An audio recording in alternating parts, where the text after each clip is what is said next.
સુરતની સૌથી જૂની અને પ્રતિષ્ઠિત સુમુલ ડેરી વહીવટમાં કરોડોના કૌભાંડ મામલે વિવાદોમાં સપડાયેલી છે અને સુમુલ ડેરીમાં 1000 કરોડના કૌભાંડ અંગે ખેડૂત આગેવાન દ્વારા રાષ્ટ્રપતિ અને પીએમને સન 2021માં પત્ર લખ્યો હતો અને પૂર્વ પ્રમુખ દ્વારા લગાવવામાં આવેલા ભ્રષ્ટાચારના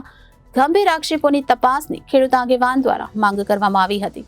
સુમુલ ડેરીના તત્કાલીન પ્રમુખ રાજુ પાઠકે ₹1000 કરોડનું કૌભાંડ આચર્યાનો પૂર્વ સાંસદ માનસિક પટેલે આક્ષેપ કર્યો હતો। તે અંગેની તપાસ special auditor milk audit office ભરૂચને સોંપવામાં આવતા તપાસનો ધમધમાટ શરૂ કરવામાં આવ્યો છે। સુરતની સૌથી જૂની અને સુરત તેમજ તાપી જિલ્લામાં 1020 જેટલી મંડળીઓ અને 2.60 લાખથી વધુ સભાસદ ધરાવતી પ્રતિષ્ઠિત સુમુલ ડેરી વહીવટ મુદ્દે સન 2021માં વિવાદમાં આવી હતી અને સુમુલ ડેરીમાં 1000 કરોડના કૌભાંડનો મામલો ઉઠાવીને પૂર્વ પ્રમુખ દ્વારા લગાવવામાં આવેલા આક્ષેપોની માંગ કરવામાં આવી હતી। સુમુલ ડેરીના તત્કાલીન પ્રમુખ રાજુ પાઠકે ₹1000 કરોડનું કૌભાંડ આચર્યાનો પૂર્વ સાંસદ માનસિક પટેલે આક્ષેપ કર્યો હતો અને તેમના પર આક્ષેપ એ હતો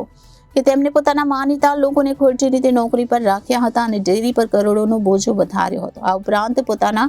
માનીતાઓને કરોડો રૂપિયાનો કોન્ટ્રાક્ટ આપી ભ્રષ્ટાચાર આદરવામાં આવ્યો હતો। એવા ગંભીર આક્ષેપ સાથેનો પત્ર લખવામાં આવતા ભાજપના જૂના અને નવા નેતા વચ્ચે તત્કાલીન સમય ખેંચતાણ શરૂ થઈ હતી અને બંને નેતાઓ વચ્ચે આંતરિક વિવાદ પણ ઉભો થતા રાજકારણ ગરમાયું હતું। જોકે ખેડૂત આગેવાન દર્શન નાયક દ્વારા તત્કાલીન સમયે સીટની રચના કરી ભ્રષ્ટાચાર મામલે તપાસની માંગ સાથે વડાપ્રધાન અને ગાંધીનગર મુખ્યમંત્રી સુધી પત્ર લખીને માંગ કરી હતી, જેમાં કોંગ્રેસે તત્કાલીન સમયે જિલ્લા સહકારી રજિસ્ટર સુમુલના વહીવટમાં ગેરરીતિ આચરવામાં આવી હોવાનું જાણવા છતાં આખાડા કાન કરી રહ્યા હોય તેની સામે પણ પગલાં ભરવા માંગ કરી હતી। ગરીબ પશુપાલક અને આદિવાસીઓનું શોષણ તેમજ ગરીબ પશુપાલકોને શોષિત કરવા તેમજ કર્મચારી પદાધિકારીને ખરીદી લઈ બધાને મૌન બનાવી દેવા અંગેના ગંભીર બાબતની તપાસ અંગે special auditor milk audit office Bharuch કચેરીને તપાસ સોંપવામાં આવતા આગામી 13મી જૂનના રોજ તપાસની માંગ કરનાર ખેડૂત આગેવાનને રૂબરૂ સાંભળવા માટે દૂધધારા ડેરીના કમ્પાઉન્ડમાં આવેલ કચેરીમાં હાજર રહેવા માટે જણાવવામાં આવ્યું હોવાનું જાણવા મળ્યું છે। સુરત અને તાપી જિલ્લાના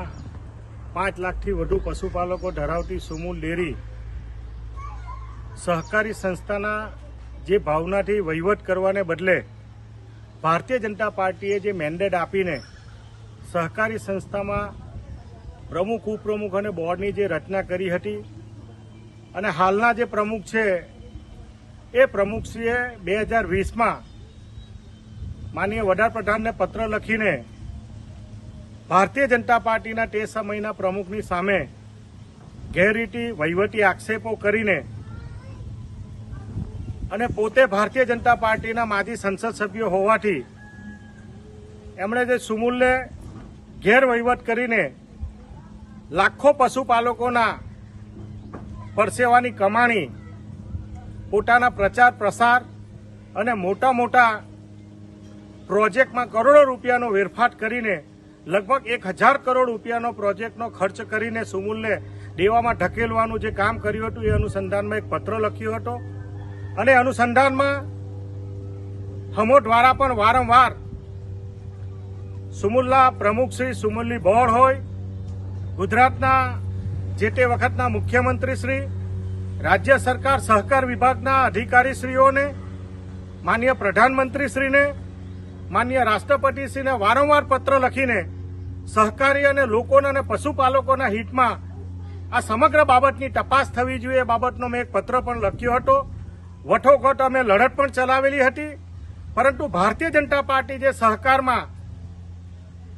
જે લોકોના માટે સહકારી મંત્રીને ફાયદા માટે પશુપાલકો માટે જે વહીવટ કરવાને બદલે મોટી મોટી જાહેરાતો કરીને મોટા મોટા ખર્ચો કરીને પ્રચાર અને પ્રસાર કરીને જે લોકોના પસીનાની જે કમાણી છે એને ગેરમાર્ગે દોરીને એના ફંડોનો દુરુપયોગ કરીને સમગ્ર બાબતનો જે ખર્ચ કરતા હતા તે અનુસંધાનમાં હાલમાં જે મેં પત્ર લખ્યો હતો 2021માં તેની મને મિલ્ક ઓડિટર ભરૂચ દ્વારા એક નોટિસ આપવામાં આવી છે, જાણ કરવામાં આવી છે કે આપ શ્રી આ બાબતમાં જે કોઈ પદાધિકારી હોય, વહીવટી અધિકારીઓ હોય કે જે આખી બોર્ડ છે એમણે જે ગેરવહીવટ કર્યો છે તે બાબતના તમારા પુરાવા સાથે આ 13 તારીખે હાજર રહેવા માટેનો મને પત્ર લખ્યો છે। મારે દુઃખ સાથે કહેવું જોઈએ કે સમગ્ર બાબત છેલ્લા ઘણા સમયથી જ્યારે એક ચૂંટાયેલા બોર્ડના માજી પ્રમુખ પોતે જ્યારે આ બાબતની ફરિયાદ કરતા હોય અને હાલમાં એ પોતે પ્રમુખ તરીકે સુમુલમાં બિરાજમાન છે, તો બે બાજુની વાત કરીને કયા માર્ગે દિશા દોરવા માંગે છે એ બાબતની સમગ્ર બાબતની 5 લાખ પશુપાલકોએ પણ વિચારણા કરવી જોઈએ. સમગ્ર બાબતની ગંભીરતાથી તપાસ થાય એના માટેના પુરાવો પણ આજ દિન સુધીમાં આપ્યા છે અને ઓડિટર દ્વારા પણ એ બધી રીમાકો કરવામાં આવી છે. હાઈકોર્ટમાં પણ ઘણા કેસો ચાલે છે. એટલે સમગ્ર બાબતમાં 5 લાખ પશુપાલકોને સુરત જિલ્લાના અને તાપી જિલ્લાના પશુપાલકોને ન્યાય થાય તે માટેની લડત અમારી આવનારા દિવસોમાં પણ ચાલુ રહેવાની.